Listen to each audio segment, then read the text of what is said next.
The demand from the Kuki side is to de-escalate the situation and to bring peace. The Kuki have no interest in fighting the Tangkhul. The Kuki have no interest in fighting the Naga. We do not have interest in fighting anyone.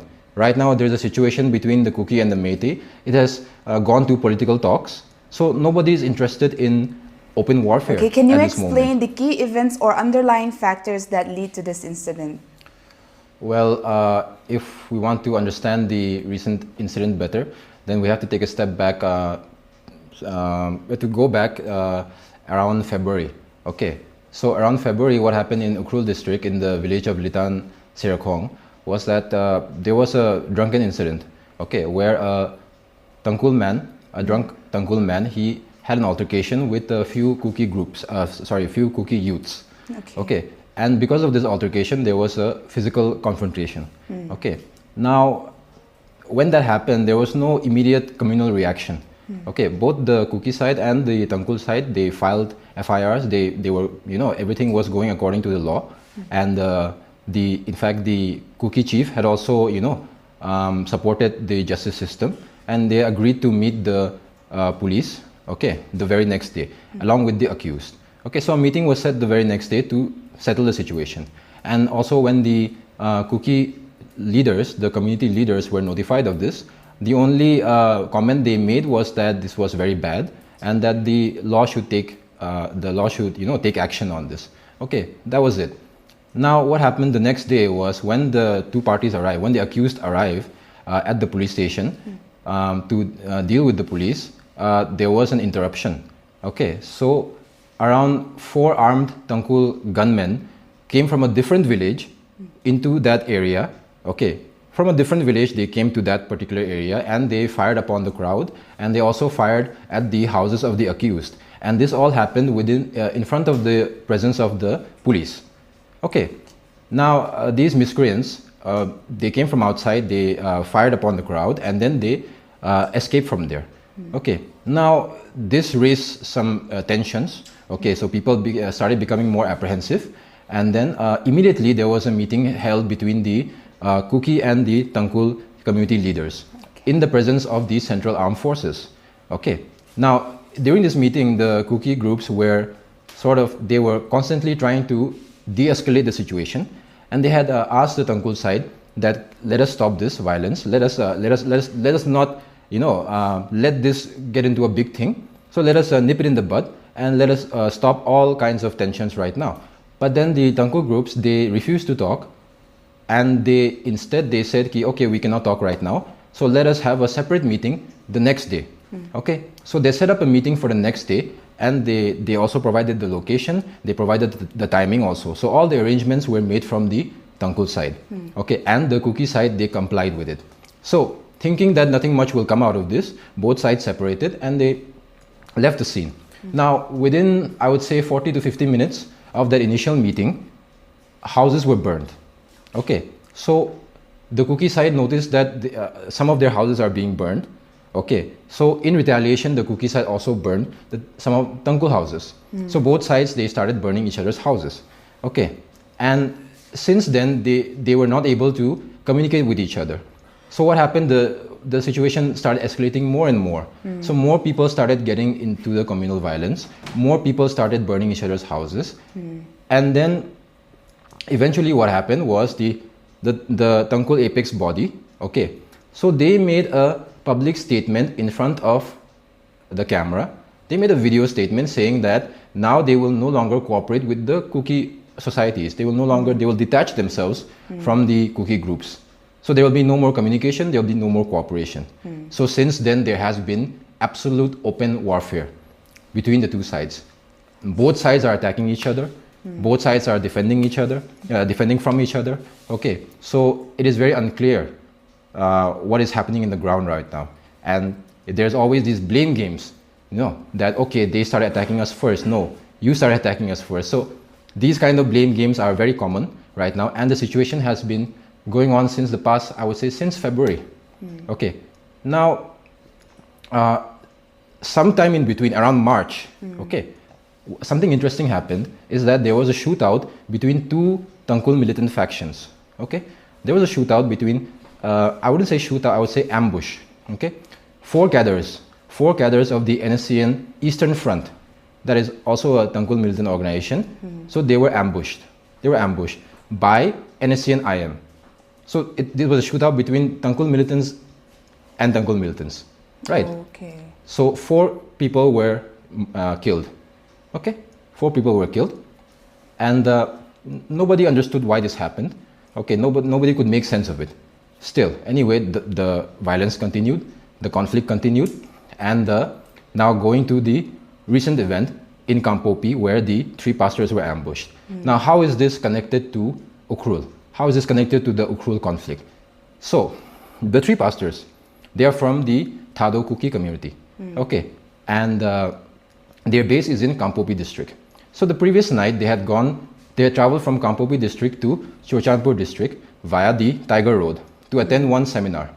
What was the seminar about? That was a seminar being held by the Manipur Baptist Union.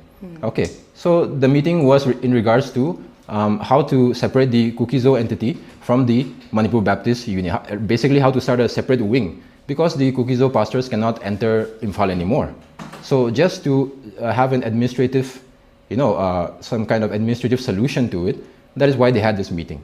Okay, now after the meeting, the very next day, the convoy of pastors, they were returning from Chochanpur to Kampopi. Now somewhere along the way, these 3, the convoy was ambushed, and 3 of the pastors were shot dead on the spot, and I think around 1 person survived. Now, immediately after this incident, there was accusations from the Kuki side that this was carried out by 2 militant organizations. One is the ZUF, which is the Zilengrong United Front, and the other is the NSCN IM, which is a Tangkhul body, is a Tangkhul militant organization. Okay, so this is how it is connected to the Ukhrul conflict. Okay, now immediately after the first set of accusations come in, the response from the ZUF was that they deny the responsibility, they deny committing this crime, and instead they blamed the NSCN IM. So now one Naga militant faction is blaming the other Naga militant faction. And on top of that, what they're also adding is that the NSCN IM, they have created a fake proxy under the Zilengrong United Front name to confuse the public. So their accusation is that the NSCN IM had carried out this ambush using the fake ZUF organization's name. Okay, that was clearly written in their statement. All right. Now, after this, what is the response from the Tangkhul side? So the response from the Tangkhul side is that they deny any, they deny responsibility for this action, for this crime, and also now they are accusing the Kuki side of ambushing their own pastors. And their claim is that the Kuki side killed those 3 pastors because those 3 pastors belong to the Thado community. And they claim that the Thado community does not want to be a part of the larger Kuki nomenclature. But that is just a propaganda. It is a propaganda which was started by Michael Lamzathang. Ever since the conflict, he has been propagating himself as a Thado. Although he has been part of Kuki organizations before, now he has reinvented himself as a Thado. And he claims that the Thado organizations, the Thado community, do not want to be part of the Kuki groups, which is untrue, because I am also a Thado and I also belong to the Kuki group, and the official apex body, the Thado INPI, which is located in Kampopi, they also have no intention to separate from the Kuki groups. Okay, so why is there so much confusion? Because Michael Lamzathang, what he did was he created a fake Thado organization. Okay, a fake Thado INPI organization, which has already been declared illegal and unlawful by the actual apex Thado body. Okay, and at the same time, he is using another organization called the Thado International Community, who are all located overseas, out of India. And most of the members, they are not even Indian citizens. They are from Burma. Okay, and they do not even speak the Thado language. Okay, so now, because of these 2 fake organizations, there has been mass confusion. And the Tangkhuls are trying to create this narrative that the Kukis have killed their own pastors simply because they belong to the Thado community. And also they are claiming that these 3 pastors were somehow they were involved in some peace meeting between the Kuki and the Meitei, or the Thado and the Meitei, and that is why they were killed. But like I said before, the only reason why they traveled to Chochampur is to have a meeting regarding Manipur Baptist Union. So it has nothing to do with the peace talks, nothing to do with, other communities. So all this is just misinformation, trying to confuse the public. So that is the situation so far. After the ambush, I would say the situation is very volatile, because immediately after the ambush, what happened was both the Kuki and the Naga side, they started capturing hostages. Okay, so till yesterday, there was a hostage standoff situation where both the Kuki side and the Naga side were trying to get the other side to release their hostages first. Okay, the latest update this morning is that some of the hostages have been exchanged. Okay, 7 of the Kuki hostages have been released, and around 17, majority of the Naga hostages have been released. But now the question is, what about the remaining Kuki hostages? Because only 7 have been released till now, and the Kuki side has released mostly all the Naga hostages. So the situation still stands, and the remaining Kuki hostages are still in Naga custody. That is the situation. Who is to be held most responsible for the situation that's going on right now? See, in Manipur, you can never tell who is responsible, because every organization will blame the other, every tribe will blame the other. Okay, but all I can say is that the narrative which is coming from the Tangkhul side, which is that the Kukis killed their own pastors because they were Thado, that narrative does not make any sense. Because these 3 pastors, although they belong to the Thado community, they have been living in Kampopi for a long time. They went to Chochampur, and they have never had any issues with the Kuki groups, because they themselves are Kuki, like I said. So it does not make sense for the Kuki side to kill their own 3 pastors. Rather, what makes more sense is that this was definitely, as what the ZUF, the Zillengrong United Front, as what they claimed, it must be an assassination conducted by the NSCN IM through their proxy, which is Zillengrong United Front Kamson. Okay? Okay, so as the last question, how do you see the situation evolving and in the coming days or weeks, and do you believe that there's a realistic path toward a solution in the near future? Realistically speaking, I don't see a solution to it, because the Tangkhul side have not put forth any demand. The demand from the Kuki side is to de-escalate the situation and to bring peace. The Kuki have no interest in fighting the Tangkhul. The Kuki have no interest in fighting the Naga. We do not have interest in fighting anyone. Right now, there's a situation between the Kuki and the Meitei. It has gone to political talks. So nobody is interested in open warfare at this moment. Okay. But the problem is that the Tangkhul side, they don't have any demand. So what is their end objective? If there is to be a peaceful solution, they need to bring forth their demand. What do they want from this? So far, they have not stated anything. And because they have not put forth any demand, it leads to a lot of speculations. And the major speculation is that there is a leadership crisis amongst the Tangkhul militancy. Because as we all know, their leader, which is Muiva, he is very old right now. And since the conflict, he has not made any public appearance. Okay, it is such a major conflict is happening, and the leader is not making any appearance. So everyone finds it very odd. So the major speculation is that there is an internal struggle within the Tangkhul militant groups. Why?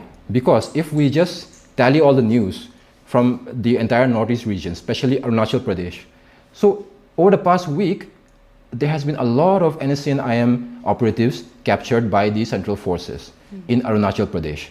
And there was also an encounter where 2 NSCN cadres were killed by the central forces. And also, 1 NSCN IM operative surrendered to the police. So as you can see, the NSCN IM faction is weakening. Okay, their grip on the Naga society is weakening. So over the past few decades, the NSCN IM operatives, they have not fulfilled any of the promises they have made, and they have resorted to extortion. They have resorted to doing illegal businesses. So the people do not have any trust anymore. So this is why there is a major speculation that the Tangkhul militant organizations are now fragmented. Okay, so in order to fix this problem, how do they fix this problem? How do they elect a new leader? It usually comes at a time of crisis. When there's a time of crisis, they expect that a hero or a leader will arise from the ashes and save the people, right? So the major speculation is this is why the conflict is not ending, and this is why they have not put forth any official demand, because for them it is not about any demand. For them it is about survival. It is about who will take up the leadership, who will continue the Nagaland movement, and how do we jumpstart the movement and unite all the other Naga tribes into the movement. And their way of doing it is by creating a crisis with the Kukis and by constantly trying to pull in the other Naga tribes into the conflict. They have officially reached out to the Nagaland tribes, and they've officially reached out to all the other Manipur Naga tribes as well. And the problem is that the Zileng Association, unfortunately for the Tangkhuls, the Zileng Association already made a public statement on camera saying that they will not participate in this conflict because it was started because of a drunken brawl. So we have no interest to participate in this conflict. Similarly, the response from Nagaland's side has been very bleak.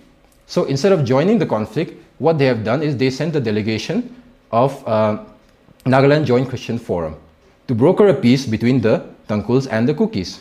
And a meeting was held, but there was no peace agreement made.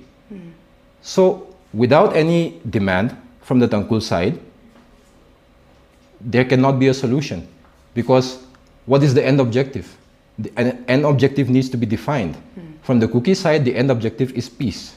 From the Tangkhul side, there is no end objective. So it is difficult to have talks, it is difficult to have a solution. So I fear the situation will become more volatile as time goes on. If they have an objective, then at least there can be a discussion. Okay, right now, okay, let's analyze the Kuki and Métis situation. In that situation, the Kukis have a demand, and the Métis object to that demand. That is why the two communities are politically opposed to each other.